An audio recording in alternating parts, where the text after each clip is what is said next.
할렐루야. 주님의 이름으로 성도님들 축복합니다. 아멘. 오늘은 부활주일입니다. 여러분들에게 부활주일은 어떤 의미로 어떤 날로 다가오십니까? 사전적으로 예수님이 다시 살아나신 날, 부활하신 날, 십자가를 기억하는 날, 조금 큰 교회 같은 경우는 무덤도 실제로 만들어서 무덤 돌문이 굴러 있는 그런 모양도 만들어 놓는 날, 달걀 나눠주는 날, 부활을 또 상징하는 의미 중에 하나가 달걀이 있으니까 이런 여러 모습을 떠올리실 겁니다. 오늘 그렇지만 우리는 말씀 가운데 성경의 한 인물의 눈으로 부활을 보려고 합니다. 그것은 바로 오늘 읽었던 막달라 마리아입니다.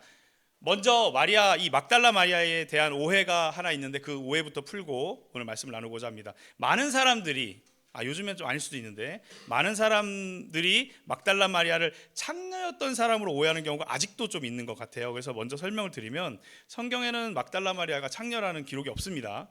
중세 시대에 설교하면서 막달라 마리아랑 그 외에 여러 마리아가 많거든요. 마리아가 오늘날로 따지면은 그런 흔한 이름인 여성의 이름이기 때문에 굉장히 많아요. 그래서 막달라 지역의 마리아거든요. 그래서 그럼 여러 마리아가 섞이면서 그런 오해가 생겼는데요. 성경이 말하는 막달라 마리아만 딱 그냥 모아서 읽어보면 처음에 귀신 들렸다가 7의 귀신이 들렸다가 예수님께서 쫓아내신 그 막달라 마리아고, 그 귀신이 쫓겨가자마자 바로 제자들과 예수님을 섬긴 사람으로 유명하고, 실제 물질로도 섬겼고 삶으로도 섬겼죠. 그래서 예수님이 이렇게 부활하시는 이 순간까지 이렇게 등장하는 그런 여인이었습니다. 그래서 부활의 증인이 된 사람인 것인데, 어떤 다른 마리아와 아니면 다른 마리아도 아니죠. 사실은 어떤 여인이라고 되어 있는 것이 이렇게 혼동돼서 중세시대에 잘못 설교한 것이 오늘날 이렇게 좀 왔다. 이건 좀 알고 넘어갔으면 좋겠습니다. 일단 중요한 것은 부활의 증인 막달라 마리아, 그녀의 그 눈으로 부활을 보려고 합니다. 오늘 본문 말씀 직전에 예수님의 무덤을 먼저 확인한 사람이 있었습니다. 바로 베드로와 요한이죠. 두 제자들이, 베드로는 성경에 기록되기를 예수님의 수제자, 요한은 예수님이 가장 사랑하시던 사람, 어떻게 보면 예수님과 가장 친밀한 두 제자가 무덤에 와서 빈 무덤을 보고 놀란 거예요. 이게 무슨 일이야? 왜 무덤이 비었지? 우리가 잘 모르는 사람들에게 설명하면 당시 장례 풍습은 큰 동굴에 구멍을 뚫거나 아니면 자연적이거나 인위적인 구멍을 뚫어서 그 안에 시신을 모시고 큰 돌을, 그냥 쉽게 옮길 수 없는 돌로 구멍을 막는 그런 모양의 무덤이었기 때문에, 무덤에 돌이 굴러져 있다? 그럼 이것은 누군가 다수의 사람들이 무덤의 문을 열어서 무언가를 했다라는 뜻이니까 놀란 건 당연한 겁니다. 그래서 두 제자가 들어가 봤더니 예수님의 시신은 없었고 예수님의 수위만 남아있었다가 오늘 말씀 직전의 내용입니다. 그래서 성경은 이렇게 말합니다. 오늘 말씀 읽었던 말씀 바로 위에 20장 9절은 이렇게 말합니다. 함께 소리내서 읽어보겠습니다. 시작. 그들은 아직 예수께서 죽은 사람들 가운데서 반드시 살아나야 한다는 성경 말씀을 깨닫지 못하였다. 3년 동안 예수님에게 배웠거든요. 여러분들이 3년이란 기간이 짧다고 느끼실 수 있는데요, 먹고 자고 같이 하면서 3년이란 말이죠. 굉장히 긴 세월이었고, 실제로 그냥 배우기만 한 것이 아니라 실제로 엄청난 기적들, 폭풍과 눈앞에서 바로 멈추는 거, 죽은 사람이 살아나는 거, 아픈 사람이 낫는 거, 그리고 우리 오병이어 물고기와 떡 조금 가지고 그것이 3,000명, 5,000명이 먹는 기적들, 이런 기적들을 눈으로 보면서 말씀을 들은 사람들이에요. 그러니까 예수님에 대해서 누구보다 실질적으로 이해를 많이 한 사람들이 이 두 제자인데, 그런데 성경은 지금 이렇게 말합니다. 아직도 그들은 성경 말씀을 깨닫지 못하였다, 이런 말을 합니다. 그리고 오늘 본문에 막달라 마리아가 등장하는 겁니다. 제자들이 떠난 뒤에도 마리아는 무덤 앞에 그냥 남아 있습니다. 그리고 울고 있었습니다. 이런 모습을 보면은 마리아도 이해하고 있었을까요? 이해 못했을까요? 네, 맞습니다. 역시 온가족 예배답게 정말 너무 감사합니다. 할렐루야. 예. 정말로 생각을 못했을 거예요. 그러니까 울고 있었겠죠. 그러니까 정말 훈련받은 제자들도 그리고 정말 따른다고 하는 여인도 예수님이 어디 있는지 모르고 당황하고 있었습니다. 그저 울고 있었습니다. 그런데 놀라운 일이 그렇게 황망하게 있는데 그냥 생긴 거죠. 지금 보시면 마리아가 뭔가를 한 게 없어요. 그냥 울고만 있었죠. 그런데 그 자리에 부활하신 예수님이 오늘 본문에 나타나셨다고 지금 이야기하고 있습니다. 그런데 14절에서 성경은 이렇게 말합니다. 14절을 보시면 마리아는 예수님을 보고도 알아보지 못했어요. 이게 굉장히 중요합니다. 우리 한번 생각해 보겠습니다. 여러분들은 예수님이 이제 돌아가신 지 그리고 부활하신 지 2000년이 넘었는데 지금 이 순간에 바로 옆에 계시면 알아볼 수 있다 없다 이런 생각 해보신 적 있습니까?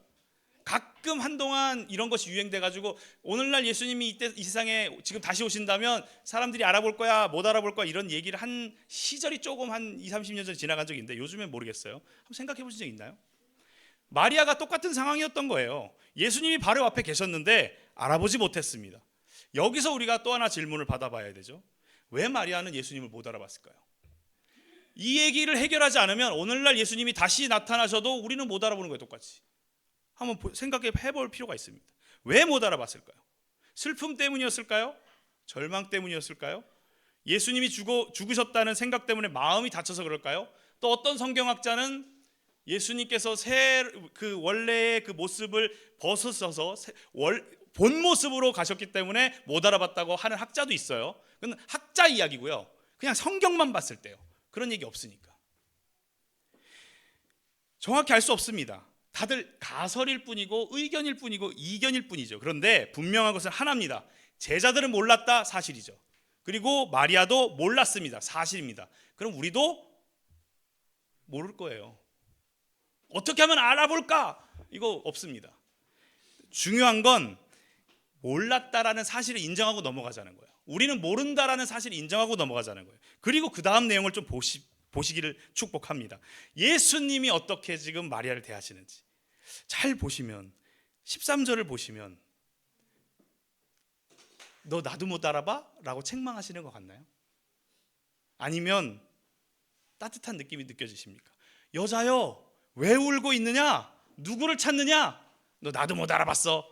너 그동안 섬긴 거 헛섬겼구만. 이런 느낌 아니잖아요. 여자여 왜 울고 있어? 누구를 찾아? 어떤 느낌인가 하면 왜 아직도 모르겠느냐 이런 게 아니라 왜 못 알아듣냐 이런 말이 아니라 다정한 질문이잖아요. 16절에서 한마디 더 하십니다. 뭐라고 하죠? 16절에 예수께서 뭐라고 하시죠? 더 크게 해볼까요? 안 들려요. 더 크게요. 아까 대답하신 형제님은 왜 대답 안 해요? 뭐라고 얘기하시죠?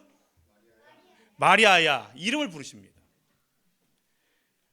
그 순간 마리아가 외칩니다. 라부니 선생님이란 뜻이라고 써 있네요. 선생님 하고 알아본 거죠. 자 여기서 퀴즈 마지막 퀴즈입니다. 마리아가 예수님을 알아본 이유는 우린 몰라요.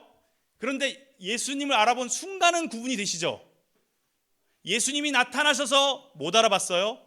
근데 뭐라고 했으니까 알아봤죠? 이름을 부르니까 알아본 거죠. 그러니까 이거를 뭐 신학적으로 학문적으로 뭐 이런 거 다 떠나서 예수님이 내 이름을 부르시니까 내가 예수님을 알아봤다라는 것은 성경에 써 있는 그대로 아닙니까? 그럼 오늘날 우리가 기도할 때, 우리가 오늘날 교회에 올 때, 오늘날 우리가 너무 힘들 때 주님이 내 이름을 불러주시기를 기다리는 것이 가장 중요한 부분이 아닌가 생각을 해보는 거죠. 대부분의 사람들이 힘들면 기도가 부족해서요. 대부분의 사람들이 힘들면 내가 교회 열심히 헌신하지 못했어요. 너무 힘들면 제가 죄를 지어서요. 그런데 그런 게 아니잖아요. 예수님이 내 이름만 한번 불러주시면 내 눈이 뜨이는 것처럼 내 인생에 빛이 비치는 거잖아요. 그러니까 우리에게 소망은 무언가 해서 주님께 받아내야지 하는 대가에 관련된 인과응보에 관련된 그런 인간적인 물질적인 모습이 아니라 전지전능한 하나님이 전적으로 내 이름을 불러주셨을 때 그때 이미 모든 것이 해결되는 시작이 된다는 것을 깨닫기를 축복합니다. 예수님을 알아본 순간이 언젠가요? 얼굴 봤을 때? 아닙니다. 기적을 그동안 3년 동안 봤을 때? 아닙니다. 자기 이름을 들었을 때 예수님이 이름을 부르시자마자 그때 눈이 열렸다고 좀 성경에 써 있는 거잖아요. 이유가 없어요. 이 장면은 정말 우리에게 이 부활의 주일에 중요한 것을 보여준다고 확신합니다. 우리의 믿음은 언제나 완벽하지 않습니다. 되게 은혜롭고 감동이 적고, 이거는 사실 감정이죠. 그런 감정의 폭풍이 가라앉고 나면 실은 현실이 눈에 보이고, 그 현실 때문에 낙심하고 힘들고 어려워서 또 그만 살고 싶은 마음이 들고, 아무것도 안 하고 싶은 마음이 들고, 그러니까 우리는 무언가 바뀐 것처럼 보여도 실은 연약한 그 모습 그대로입니다. 우리는 다 할 수 없습니다. 우리는 완벽할 수 없습니다. 예수님이 이렇게 가까이 계셔도 알아보지 못할 때가 있습니다. 하지만 중요한 것은 낙심할 필요가 없다는 사실입니다. 왜냐하면 오늘 이 말씀처럼 예수님께서 마리아의 이름을 부르셨듯이 오늘 이 순간에도 우리의 이름을 부르실 것이기 때문입니다. 여러분들 각각의 이름을 부르실 겁니다. 그래서 우리가 해야 할 일이 있는 거예요. 그럼 마리아가 뭘 했는가? 마리아가 그 예수님 살아계실 때 막 섬겼던 일들을 지금 하고 있는가? 그 일들이 축적이 돼서 지금 보답받는가? 그게 아닌 거예요. 마리아가 한 일 딱 하나입니다. 뭔가요? 이해는 안 되고요. 예수님이 말씀하셨던 내가 3일 후에 인자는 부활하리라, 그런 말 이해는 안 되고요. 사람이 어떻게 부활을 해? 모르겠고요. 그런데 마리아는 뭐 하지 않았죠? 무덤을 떠나지 않았습니다. 그러니까 이 얘기를 좀 달리 바꿔보면 어떻게 보면 예수님을 떠나지 않은 모습이 아닐까, 이런 생각을 해봅니다. 제자들조차 떠났을 때도 무덤이 비었네 그러면서 동료들에게 갔을 그 후에도 남아있던 사람은 마리아였습니다. 이 내용이 오늘 우리에게 어떤 것을 이야기할까? 아까 제가 자매님이 간증하시기 전에 이런 말씀 드렸습니다. 예수님은 성경 요한복음 1장 1절에 예수님은 뭐라고 써있죠? 말씀이라고 써있죠. 성경은 말씀이고 말씀은 예수님입니다. 우리가 오늘날 예수님이 눈에 보이지 않죠? 눈에 보이는 예수님을 지칭하는 것은 성경 말씀인 줄 믿습니다. 말씀 곁에 머무는 것이 당시에 마리아가 무덤 옆에 있었던 모습이 아닐까 생각을 해봅니다. 왜냐하면 예수님 무덤 옆에 기다리던 마리아에게 예수님이 나타나서 마리아야 하셨듯이 오늘날 살아계신 예수님께서 말씀으로 살아 역사하심으로 이 말씀을 읽는 가운데 우리의 이름을 부르실 줄 믿는다, 이 말입니다. 성경을 읽고 기도하는 건 그래서 하는 겁니다. 성경을 읽으면 1독, 100독 이런 거 카운트해서 내가 이만큼 했어라는 자부심을 얻기 위해서 읽는 것이 아니고, 읽는 가운데 간절한 마음 가운데 주님, 내가 너무 혼동되어 말씀도 이해 안 되고, 주님 내 인생도 이해가 안 되고, 주님 이 부활의 기쁨도 와닿지 않을 때가 있는데, 주님 이 내 마음을 알고 계시죠? 주님 저를 도와주세요 할 때 내 이름 석자를 부르시는 예수님을 만나시기를 축복한다는 말입니다. 부활하신 예수님은 우리의 산 소망이 되시는 줄 믿습니다. 세상의 어떤 약속보다 오늘 말씀 보시면 특별한 내용 없어요. 그저 예수님이 부활하셔서 나타나셨죠. 왜 부활하셨는지 이런 설명은 이미 하셨고요. 중요한 건 부활하셔서 나타나셔서 마리아의 이름 석자만 불렀을 뿐입니다. 왜냐하면 나타나신 것 자체가 기적이잖아요. 우리는 이것을 자꾸 성경을 읽다 보니까 그냥 넘어가요. 생각해 보십시오. 여러분들 가운데 죽은 사람 다시 살아난 걸 보신 적 있는 분 손 들어 보십시오. 깜짝 놀랐어요. 이렇게. 없지 않습니까? 그래서 세상 사람들은 지금 혼동 속에 있어요. 죽은 이후에 사람을 본 적이 없으니까 어떻게 살아야 될지 너무 복잡해요. 그래서 대부분 많은 사람들이 뭘 택하는지 아세요? 착한 일이에요. 막연히 착한 일을 하면 살 수 있을 것 같거든요. 그런데 여러분 성경 가운데 배우셨죠? 착한 일이 우리의 의가 우리의 구원을 가져다 주지 않는 것을 확실히 알고 계시죠? 아멘. 이 사실 혹시 모르시는 분은 오늘 말씀 오늘 설교 예배 이후에 저와 심재용 목사님 찾아오시면 이 내용에 대해서 알려드리겠습니다. 중요한 건 오늘 말씀 계속 이어가겠습니다. 마리아에게 주님이 하신 것 딱 하나 말씀하시기 전에 나타나신 거, 그것이 기적이죠.